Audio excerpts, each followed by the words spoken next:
doit mettre sur pied et dans un état de droit, il y a une justice indépendante.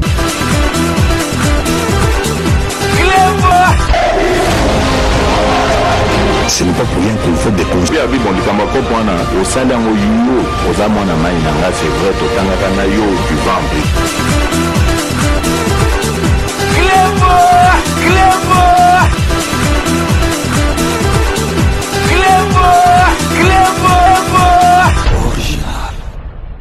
Salut et bienvenue sur Clébois Original. Merci de votre fidélité. 5 minutes avec César Ngadi. Tout le monde est d'accord et il en restera ainsi pendant très longtemps. 5 minutes à l'élo, ils allaient édition spéciale. Tokolobé la rentrée parlementaire au Witaki.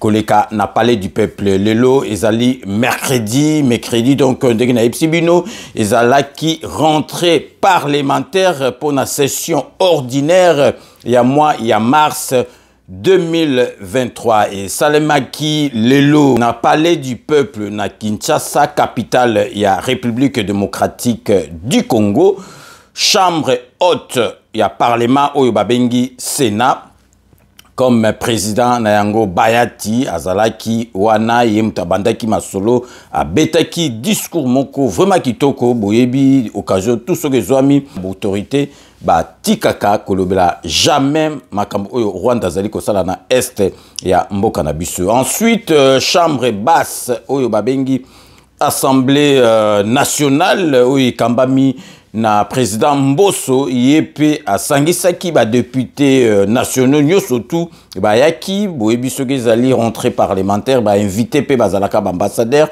na ba mi continue surtout ya mboka na biso donc bayaki lelo donc le 15 pour la rentrée parlementaire pour la session ya mars 2023 donc salamaki na chambre haute au babengi Sénat na chambre basse au babengi Assemblée nationale. Tozali kolakisabino résumé oyo et salamaki na ndeko na biso ya RTNC na JT ya 20h. Donc restez connectés sur Clébois Original pour la suite de nos programmes. En plus de l'examen et adoption des arriérés de nouvelles matières du contrôle parlementaire, les députés nationaux vont occuper les 3 mois de leur session ordinaire de mars à accompagner le chef de l'État, Félix-Antoine Tshisekedi Tshilombo, dans les efforts qu'il va déployer sur la situation sécuritaire dans la partie orientale de la République démocratique du Congo. En cette année électorale, tant au niveau présidentiel que législatif, l'Assemblée nationale va veiller au déroulement du processus électoral pour qu'il débouche sur l'organisation des élections libres, transparentes et apaisées sous la coordination de la Commission électorale nationale indépendante. Il est très encourageant de constater les efforts déployés par chacun de nous dans l'essence de la mobilisation de nos populations pour une participation massive aux opérations d'actualisation du fichier électoral. La représentation nationale appelle la CENI à être à l'écoute des préoccupations exprimées par certains compatriotes au sujet de quelques contraintes techniques liées aux opérations d'identification et d'enrôlement des électeurs.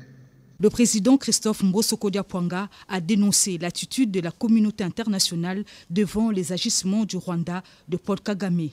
Cette coalition est à l'origine des tueries collectives et c'est dans l'impunité totale, en violation du droit international, sous le silence coupable de nombreux acteurs, tant nationaux qu'internationaux, et avec la complicité active de certains de nos compatriotes.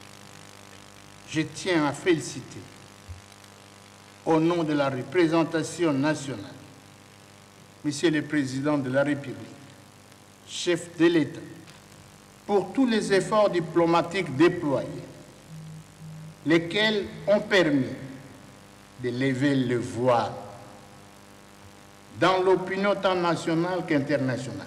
En ce mois de mars, mois dédié à la femme, Pour une fois de plus, la promotion de ce droit, l'Assemblée nationale a pris l'engagement de sensibiliser et évaluer les mesures législatives pour la pratique d'une meilleure parité. Le marteau a de nouveau retenti à la Chambre haute du Parlement et il en sera ainsi pour les 3 prochains mois. Et comme de tradition aux séances inaugurales de la session ordinaire, le président du Sénat, Modeste Bahati, a prononcé son discours.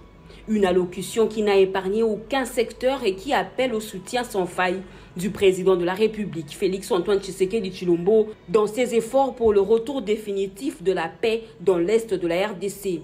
Sur les questions de l'insécurité dans l'Est, le speaker du Sénat appelle les sanctions contre le Rwanda. Je ne peux passer sous silence l'apport et la solidarité de certains pays amis dans la recherche de solutions idoines en vue du rétablissement de l'intégrité territoriale et de la paix à l'est de notre pays. Cette paix qui est sans cesse menacée par les provocations incessantes et les velléités belliqueuses du Rwanda.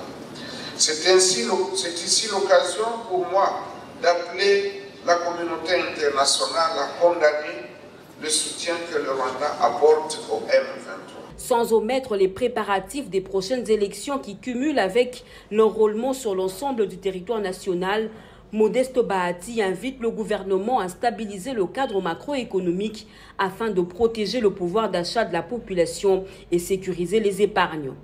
Malheureusement, le franc congolais à ce jour s'échange à un taux supérieur à celui prévu pour la fin de l'exercice budgétaire.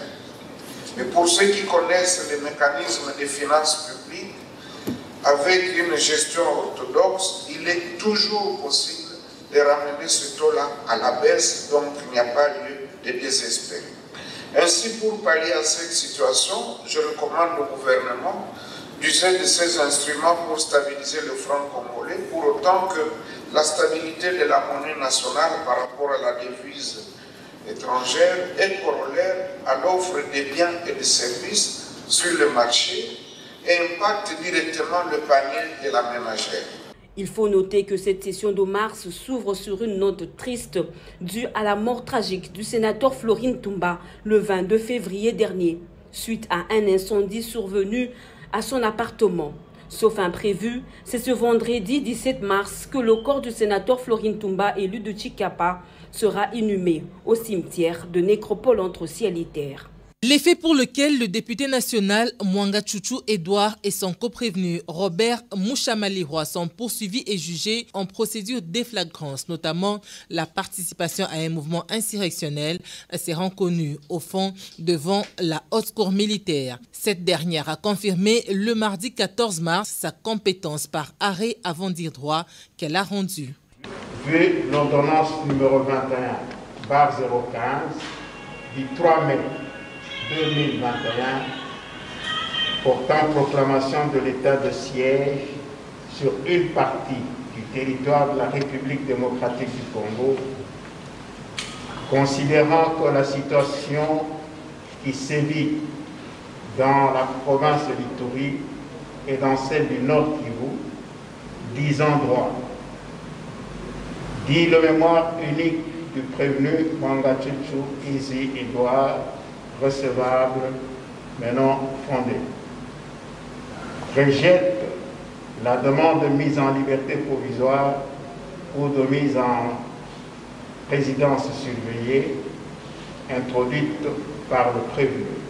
Un autre arrêt avant dire droit prononcé par la haute cour concerne la mission assignée au ministère public, organe poursuivant. Disant droit, commet l'auditeur général près la haute cour militaire, ministère public, pour l'accomplissement des devoirs décrits sur-là. Les deux décisions de la haute juridiction militaire étant rendues, l'instruction au fond de la dite affaire va démarrer le 21 mars 2023.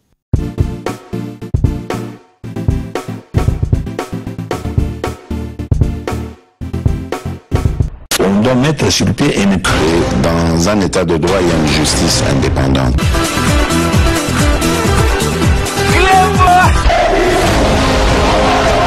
Ce n'est pas pas pour rien qu'il faut déconstruire. Oui, bon, le Kamako, au salaire, au yo, aux amants, c'est vrai, au Tangana, yo, du vent.